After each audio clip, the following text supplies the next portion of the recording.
کراچی میں بارش کے بعد سے صفائی کی صورتحال بہت زیادہ خراب ہے، اور اس خراب صورتحال کی وجہ سے مکھیاں جگہ جگہ پیدا ہو رہی ہیں، مچھر پیدا ہو رہے ہیں۔ مکھیوں کی وجہ سے ٹائیفائڈ اور دیگر پیٹ کی بیماریاں پھیل رہی ہیں، مچھروں سے ملیریا پھیل رہا ہے۔ اچھا، یہ بیماریاں ان لوگوں کو زیادہ متاثر کرتی ہیں جو کہ کمزور ہوتے ہیں، مثلاً عورتیں، بچے اور بوڑھے لوگ۔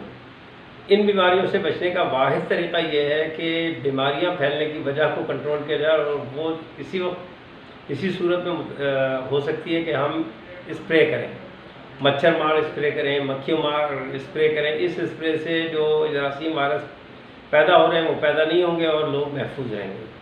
لوگوں سے بھی ہم یہ اپیل کرتے ہیں کہ وہ کچرا جو ہے باہر نہ پھینکیں۔ اچھا، اس سلسلے میں کراچی میں ہیلپنگ ہینڈ USA جو اقدامات کر رہی ہے، اسپرے کر رہی ہے، ہم ان کے شکر گزار ہیں کہ بیرون ملک پاکستانی اس سلسلے میں، خاص طور پہ ہیلپنگ ہینڈ اس نازک موقع پہ کراچی شہر کے لوگوں سے تعاون کر رہی ہے۔